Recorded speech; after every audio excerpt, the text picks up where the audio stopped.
Hi friends, Mammen കുട്ടീസിൻ്റെ പുതിയൊരു വീഡിയോയിലേക്ക് സ്വാഗതം. നമുക്ക് 4 മണിക്കൊക്കെ കുഞ്ഞുങ്ങൾ സ്കൂൾ വിട്ട് വരുമ്പോൾ കൊടുക്കാൻ പറ്റുന്ന ഒരു ചെറിയ ലഘു ഭക്ഷണമാണ് നമ്മൾ ഇന്ന് ഉണ്ടാക്കുന്നത്.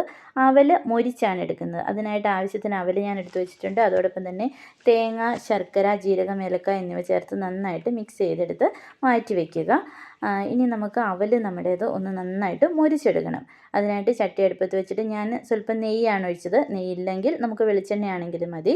അതിലേക്ക് ഈ അവലിട്ട് നന്നായിട്ട് മൊരിച്ചെടുക്കുക. നല്ല ക്രിപ്സി പരുവാക്കി എടുക്കണം.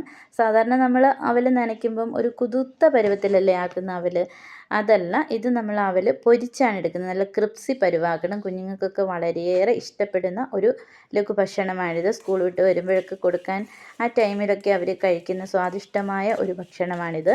അപ്പം അവൽ നല്ല രീതിയിൽ മൊരിച്ചെടുക്കണം. നല്ല ക്രിപ്സി പരുവാകണം. നമ്മൾ ഈ മിച്ചറൊക്കെ എടുക്കുമ്പോൾ ഇങ്ങനെ പൊടിയൂലേ, ആ പരുവത്തിൽ ആക്കിയെടുക്കണം. അപ്പം നമ്മുടെ അവൽ റെഡി ആയിട്ടുണ്ട്. അതിലേക്ക് നമ്മൾ റെഡിയാക്കി വെച്ചിരിക്കുന്ന തേങ്ങ, ശർക്കര, ജീരകം, ഏലക്ക എന്നിവ മിക്സ് ചെയ്ത് വെച്ചിരിക്കുന്ന ആ കൂട്ട് ഇങ്ങോട്ട് ഇട്ട് കൊടുത്തു. നന്നായി ഇളക്കുക. അപ്പം നമ്മുടെ അവൽ മൊരിച്ചത് ഇവിടെ റെഡി ആയിട്ടുണ്ട്. ഇനി ഒരു കട്ടൻ ചായയും കൂടെ ഉണ്ടെങ്കിൽ സൂപ്പറാണ്. അപ്പോൾ എല്ലാവരും ഒന്ന് ട്രൈ ചെയ്ത് നോക്കുക.